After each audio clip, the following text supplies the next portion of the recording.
प्रश्न 13, महलवाड़ी व्यवस्था पर संक्षेप में प्रकाश डालिए। उत्तर, 1819 ईस्वी के अपने प्रतिवेदन में हॉल्ट एवं मैकेंजी ने महलवाड़ी भूमि का सूत्रपात किया।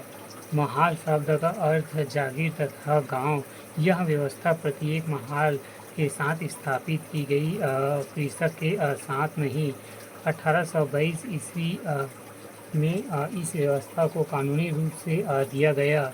यह उत्तर पश्चिम भारत में ब्रिटिश कंपनी द्वारा अधिकृत कुल क्षेत्रों में 30% भूभाग पर लागू किया। इस व्यवस्था के तहत यह निर्धारित किया गया कि ग्राम प्रधान अथवा लंबादार भू राजस्व वसूली के लिए उत्तरदायित्व होगा। जहां जमींदार लगान वसूल करता था, वह लगान भूमि किराए का 30% था। जहां भूमि सामूहिक थी, वहां लगान भूमि का किराए का 95% था।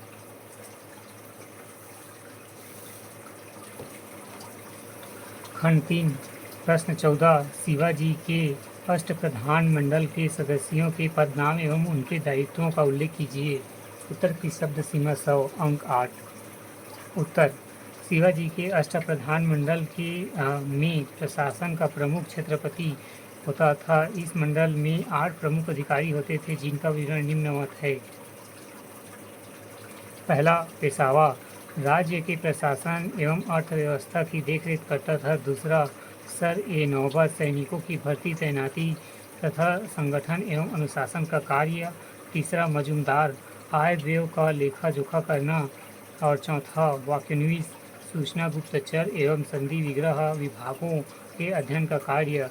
पांचवा, सूरनवीस राज्य पत्रों को पढ़कर उसकी भाषा, शैली एवं परगनों का हिसाब देखना था।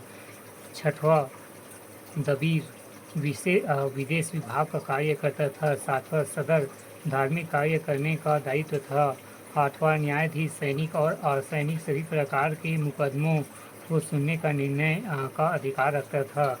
प्रश्न 15, मूर्ति पूजा एवं बाह्य आडंबरों के संबंध में संत कबीरदास जी के विचारों पर प्रकाश डालिए। उत्तर, संत कबीरदास जी मध्यकाल के प्रसिद्ध रहस्यवादी कवि और समाज सुधारक थे।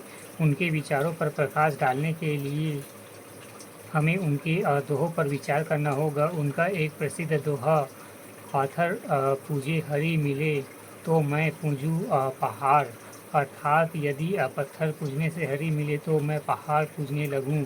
इस प्रकार उन्होंने मूर्ति पूजा का खंडन किया। उन्होंने बाह्य आडंबरों का विरोध यह कहते हुए किया कि माला फेरत जुग गया, फिर न मन का फेर, फिरा न मन का फेर, अर्थात माला फेरने से मन के विकार दूर नहीं होते हैं, फिर भी ये माला फेरने एक आडंबर है। इस प्रकार उन्होंने मूर्ति पूजा एवं बाह्य आडंबरों का विरोध किया।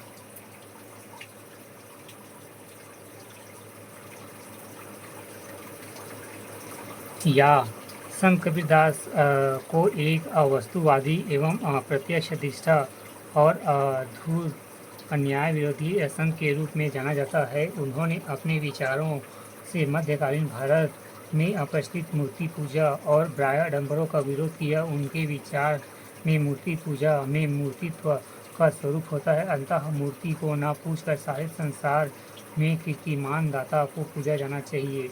उनका कहना था, मूर्ति से दुनिया फल मांगे, अपने हाथ बनाए यह जग पूजय देव दहेरा। तीर्थ व्रत नहे, अर्थात दुनिया मूर्ति से फल मांगती है और यह स्वयं उसे बनाती है, पूजती है, तीर्थ करती है और आराधी नहीं। इस प्रकार उन्होंने बाह्य आडंबर पर चोट करते हुए मुराए हरि मिले सब कोई